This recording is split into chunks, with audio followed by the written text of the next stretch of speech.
You all must. Turn your volume up. Sir, why would you? This is ridiculously ignorant. Okay. Somebody must have transposed the P numbers. Right. That's what I'm thinking. Yeah. All right. I'll fix it. Thank you.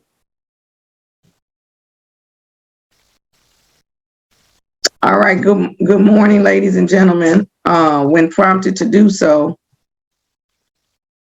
please unmute and state your full name for the court. When prompted to do so, unmute. I said when prompted to do so. This person on this Tino, you are so disruptive to my court proceedings today.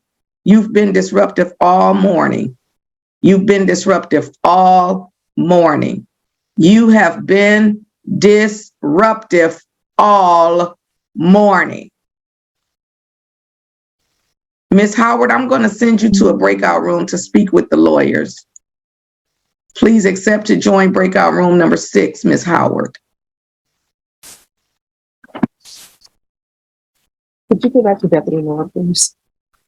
All right, any objections? And I'm sorry, just so the record can be clear, we're on cause number 2022 CR 4500, State of Texas versus Rodrigo Hasos Rojas. And both parties have agreed the PSI reporting. There are no objections to the PSI report. State, do you have any witnesses? No witnesses, just argument. Defense, any witnesses? None, Your Honor, other than client judge. Oh, all right. If you could have him raise his right hand for me, please. Do you solemnly swear or affirm the testimony you give will be the truth and nothing but the truth, so help you God? Yeah. All right, you can lower your hand. State your name for the record, please. Rodrigo Hasos Rojas. All right, defense. Yes, good morning, Mr. Rojas.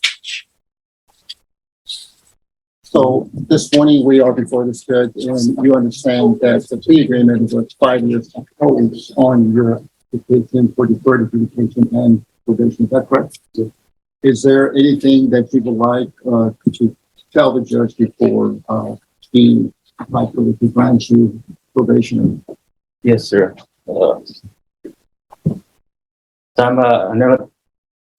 Since I've been incarcerated, 90 days is the longest I've been incarcerated. Give me time to reflect on my mistakes. You know, I feel bad about it. I apologize. I take full responsibility. But I learn more to God. I'm sorry, I can't hear the last part. What did you say? I'm mourning to God. I go to prayer calls, change. I made a mistake, and I was in my place. I was in drugs, drinking, smoking. You got me probation. I will comply and obey our conditions. Go back to my loved ones.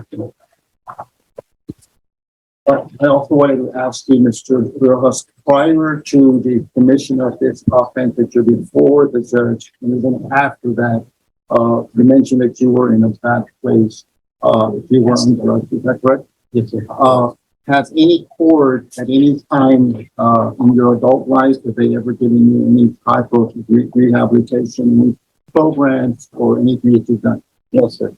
Are you asking this court for help? Yes.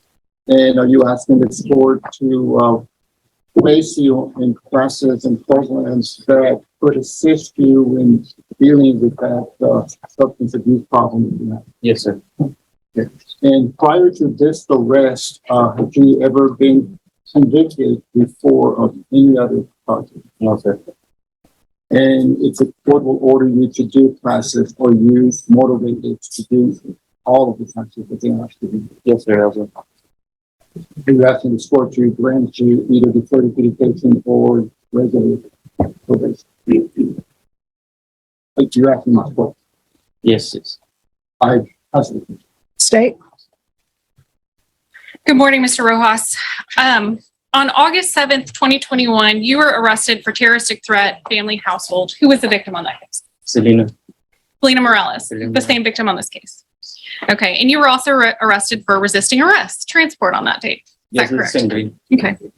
And then again in October, the date of this offense, you were arrested for violation bond protective order against the same victim. Is that correct? Yes, sir. And interfering with emergency telephone call. Is that correct? Yes, ma'am. So you were Please able whisper. to comply with your bond conditions. Is that correct? Yes. All right.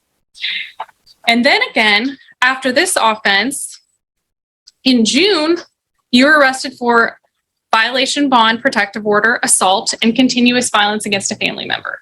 Who was the victim in that case? Selena. Okay, Morales. All right. So again, you weren't able to comply with your bond conditions. Okay. So you have 6 different open cases right now. Is that correct? You think so? You think you'd be a good candidate for probation? Yes. All right, any other follow-up questions? Yes, I do, Judge. With respect to the complaining witness, she was living with you at the time, is that correct? Yes, it's And Just 1 second, excuse me. Excuse me, Mr. Chair. You all are right behind the court reporter. So if you all could keep it down a little bit. Yes. and this complainant was living with you at your mom's house. yes. And since your incarceration, the complainant has since moved on. Yeah, And do you and the complainant have any biological children? no. Have you had any contact with her? No, just, You know that you're not supposed to have no contact at all. yeah, no. Has she moved on? You move on. Have you moved on? I move on. Right? I have no further questions. Any follow-up? No other questions? All right, I have a question. Okay. Because your attorney mentioned that you were not given any help for your drug issues. But I see as a part of your conditions of bond, it's random testing and they would offer you drug help. So if you had a drug problem, why didn't you ask for it from them? Well, I didn't know. You know.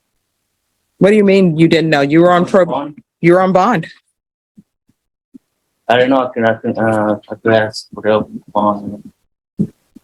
Not sure.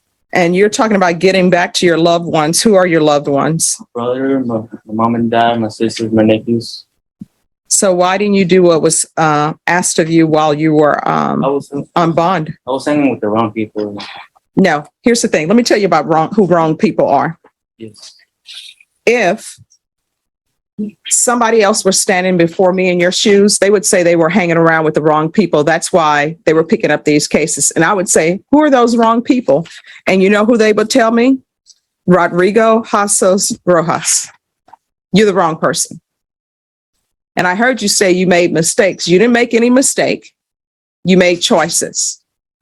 So I'm reading the PSI report and I read the stipulations, and in the stipulations, it said she couldn't call the police because you took her phone. So why did you take her phone? Well, I was drinking, you know. I didn't want to go to jail, man. And why did you slap her? Yeah, I know. We were arguing. And, because she started slapping me, slap her, you know. No, the officers got there and they said that she had marks on her face and that you wouldn't allow her to use the phone to call the police. The police showed up the first time and she couldn't get to gate to let them in. And they said you're drinking and taking shots, but no drugs. That's what you told the PSI officer. So what, are you just a mean drunk?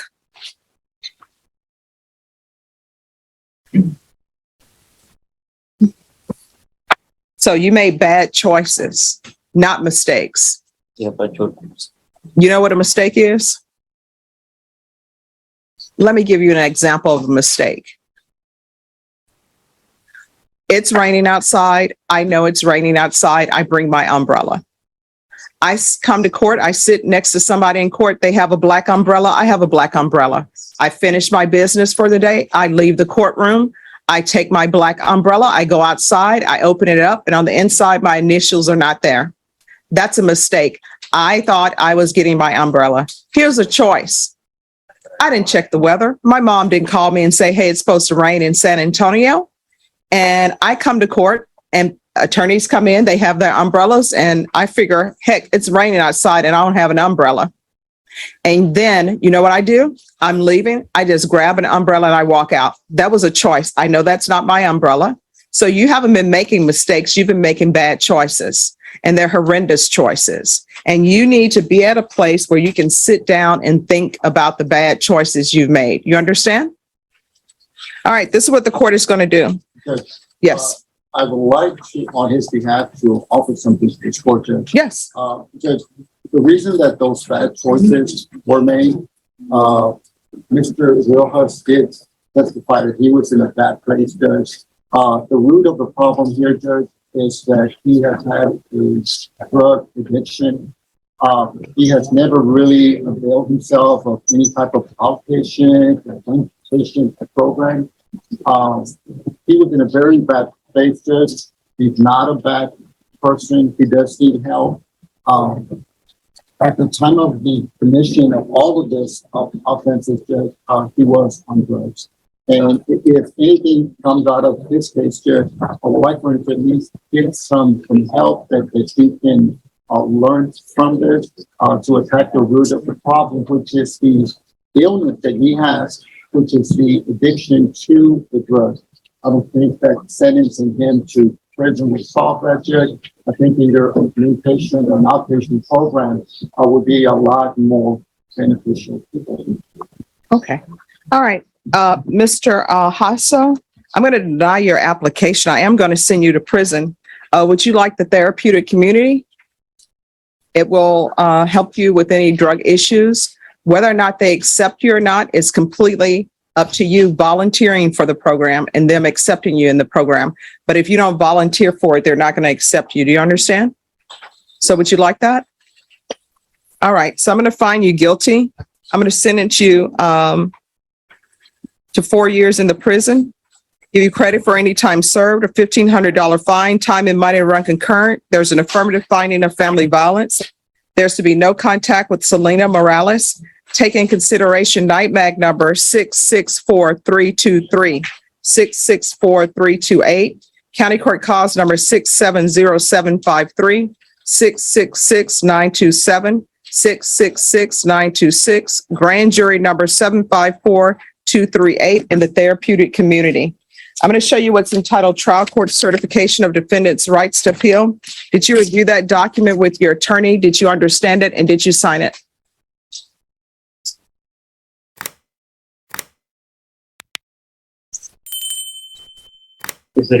All right, because this is a plea bargain agreement, because I followed your plea bargain agreement and actually I've given you something less than you bargained for. And because you waive your right to appeal, you do not have the court's permission to appeal. Do you understand? Because this is a felony conviction and also an affirmative finding of family violence, you're not allowed to own or possess any weapons or ammunition. Do you understand? Yes. If you have a question over what a weapon or ammunition is, you'll need to speak to an attorney. Do you understand? All right. Good luck to you, Mr. Hasos. All right. Who's here on Juan Garcia?